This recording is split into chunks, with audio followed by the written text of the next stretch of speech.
여러분 반갑습니다. 시촌입니다. 자, 오늘은 쌀밥으로 유명한 경기도 이천으로 가보겠습니다. 오늘 살펴볼 집은 바로 이 집인데요. 이 집이 감정가가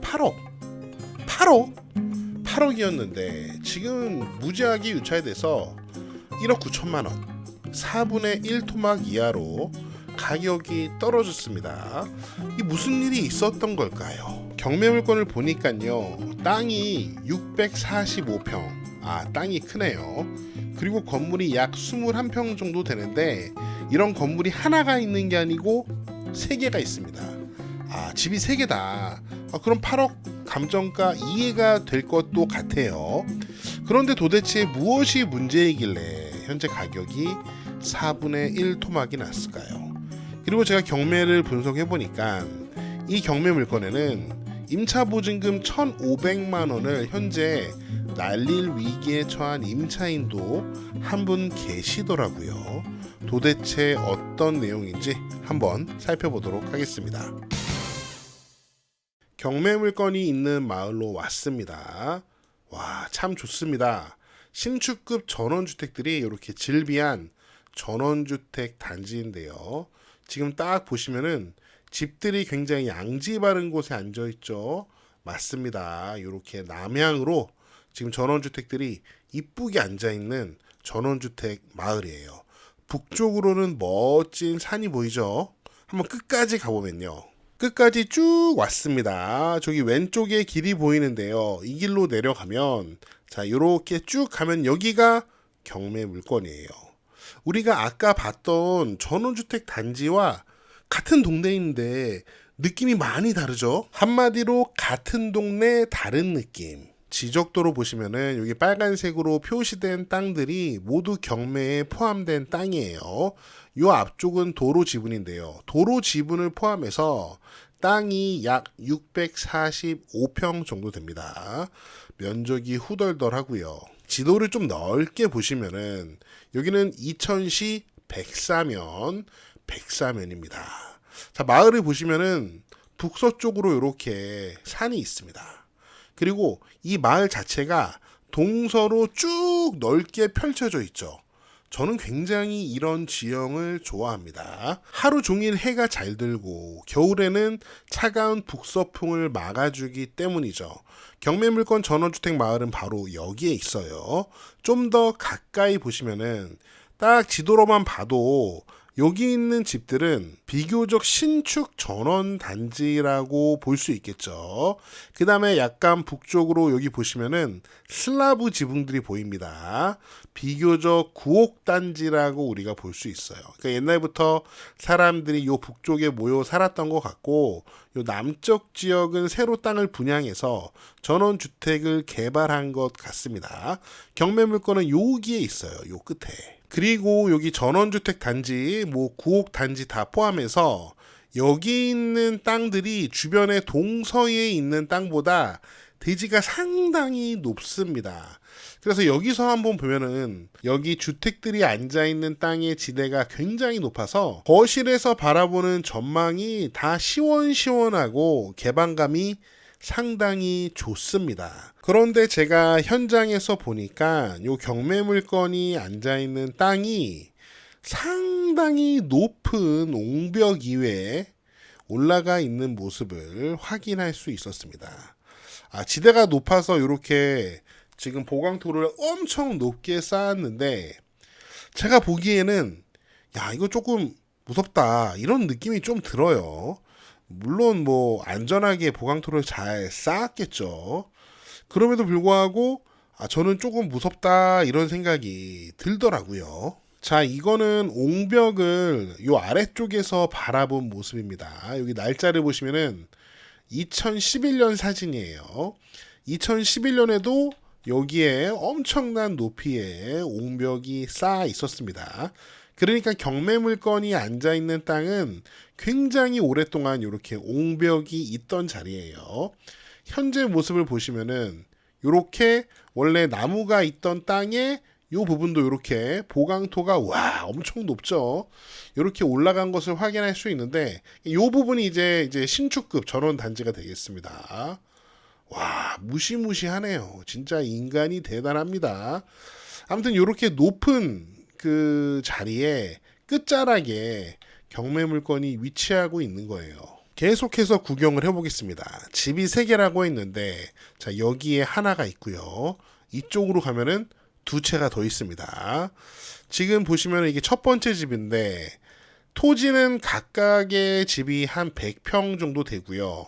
건물은 다 21평, 약 21평으로 동일한 모습입니다.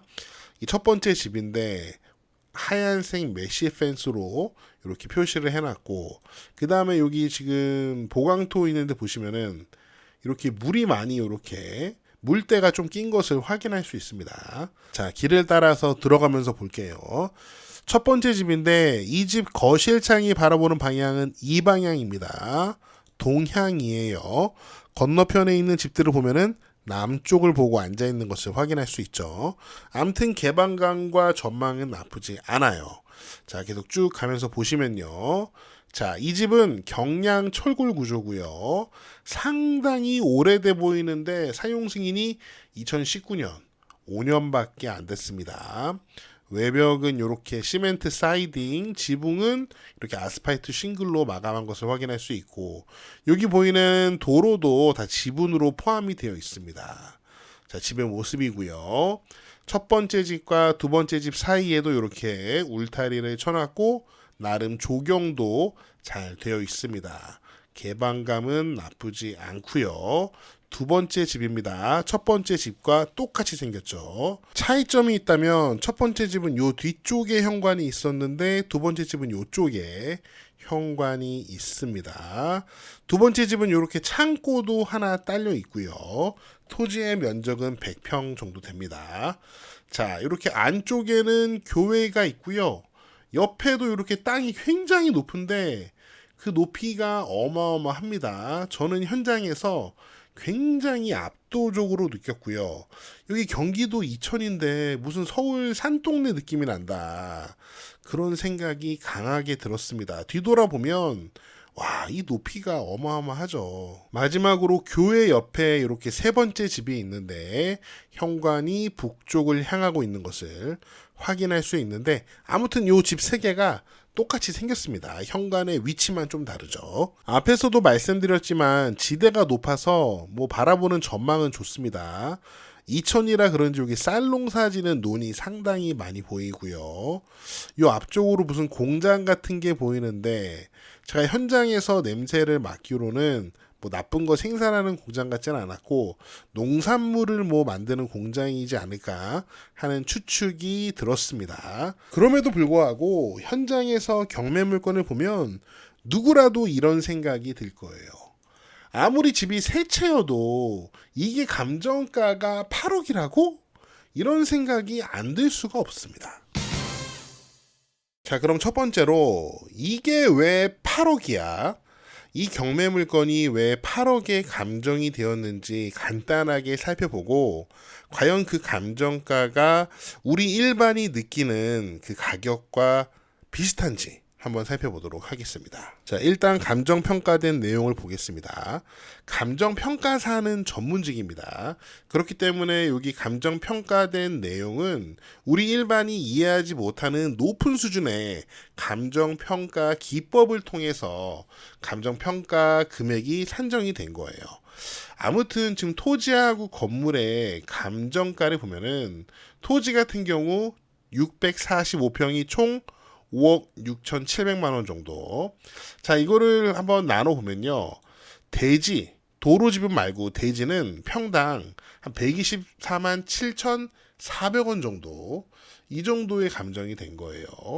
건물 같은 경우는 세 채가 2억 3천만 원인데 각각의 건물이 한 채당 7,700만 원 정도 감정이 된 겁니다. 그래서 이제 8억이 됐는데요. 감정평가사가 왜 8억이라는 결론에 도달하게 됐는지 제가 여러분이 이해하기 쉽게 조금 풀어서 해보겠습니다. 자, 우선 감정평가사는 요 빨갛게 표시된 경매 물건의 가격을 산정하기 위해서 비교 표준지를 설정을 했습니다. 자, 바로 이 집이 되겠습니다. 경매 물건 이렇게 쭉 있고 요 앞에 있는 이 집이 2022년 4월 달에 대지 126평, 건물 32평이 2억 8천만 원에 거래된 사례를 표준지로 잡아서 비교를 한 거예요. 그런데 100평이 1억이니까 600평은 6억이야. 이렇게 단순하게 비교할 수가 없잖아요. 그래서 사례 가격에 사정 보정, 시점 수정, 지역 요인, 개별 요인 등을 곱해서 감정가를 산출하게 되는데요. 우리는 한번 이 개별 요인을 좀 보겠습니다. 자, 이 개별 요인을 확인해 보면요. 요 가로 조건을 보시면은 본건이 가로의 폭 개통이 열세합니다 라고 되어 있습니다. 이렇게 세로로 긴 땅, 가로는 좁은 땅, 이 부분을 말하는 것 같아요. 현재 비교의 대상이 되고 있는 이 땅은 이렇게 가로 세로 폭이 비슷하죠. 집 짓기 딱 좋아요. 하지만 경매 물건의 경우 가로폭이 너무 좁아서 한마디로 이 땅보다는 비교했을 때 구리다는 거죠. 두 번째 획지 조건을 보면은 본건의 형상 등이 열세합니다 라고 쓰여 있습니다. 자, 이런 지금 지형을 말하고 있는 것 같아요. 뭐 길기도 하고 밑에 땅과의 지대의 높이 차가 크기도 하고, 그래서 가로 조건, 획지 조건 등에서 5%씩의 감점이 발생했어요. 그래서 이렇게 개별 요인을 곱해서 감정가가 결정이 됐고요. 이거를 평당으로 보면은 대략적으로 한 120만 원 정도 돼요. 평당 120만 원. 그런데 저 같은 비전문가가 봤을 때는 비교 표준지가 된 이 집은 굉장히 안정적으로 느껴지고요. 경매 물건 같은 경우는 이거 벼랑 끝에 있는 거 아니야? 이런 느낌이 들거든요. 그런데 이 두 집 사이의 개별 요인의 감점이 얼마 차이가 나지 않는다는 것이 굉장히 의아하게 느껴지는 부분이 있습니다. 지극히 비전문가의 어떤 매수자의 입장에서 바라본 거예요. 그러니까 이 가격이 감정가가 8억이어도 이 감정 가격에 대해서 매수자들이 이해하거나 공감을 하지 못하니까 이렇게 쭉 유찰되어서 현재 최저가가 1억 9천만 원까지 떨어지게 된 것입니다. 그 다음으로 보증금 1,500만 원 날릴 위기에 임차인이 있다 그랬죠. 그 내용을 한번 알아보도록 하겠습니다. 임차인 권리 분석을 해볼게요. 집이 세 채니까 이렇게 임차인이 세 분 계십니다. 지금 보면은 보증금이 다 1,500만 원 동일하고요. 그리고 월세가 65만 원, 60만 원, 65만 원, 총 월세가 190만 원입니다. 만약에 1억 9천 정도의 낙찰을 받으면은 이거 월세 한 달에 190만 원씩 받으면은 연간 수익률이 12%입니다. 와, 이거 월세 받을까? 괜찮아 보이죠? 자, 아무튼 그런데 지금 이 두 분은 보증금이 1,500만 원으로 소액 임차인이에요. 그래서 경매 과정을 통해서 보증금 1,500만 원 받고 이제 이사를 나가시면 됩니다. 그런데 이 가운데 있는 분은 경매 기입 등기 이후에 전입을 하셨어요. 자, 무슨 내용이냐면은 등기를 보시면은 2023년 3월 13일 날 경매 개시 결정 등기가 됩니다. 3월 13일이요. 그런데 이분은 전입을 3월 16일 경매가 개시됐다고 등기가 나고 3일 후에 전입을 했어요. 아니, 이분은 왜 3월 16일 날 계약하고 뒤늦게 들어오셨을까요? 이 집이 경매에 넘어갔다는 것을 모르고 들어온 걸까요? 부동산이 혹시 이 부분에 대해서 설명을 안 해준 걸까요?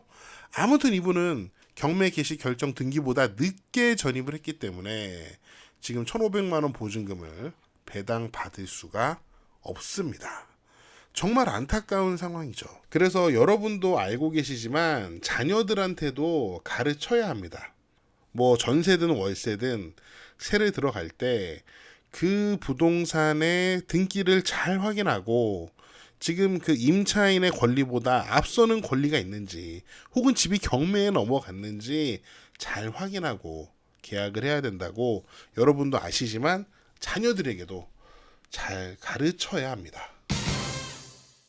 결론적으로 저는 이 집이 8억이라는데 전혀 공감이 되지 않더라고요. 현재 지금까지 이렇게 쭉 유찰돼서 가격이 하락한 걸 보면 저뿐만 아니라 많은 분들이 그 가격에 공감을 하시지 못하는 것 같습니다. 네, 제가 준비한 내용은 여기까지고요. 여러분은 어떻게 생각하시는지 다양한 의견을 댓글로 남겨주세요. 저는 다음 영상에서 더 재미있고 유익한 내용으로 돌아오겠습니다. 여러분, 시촌 어게인!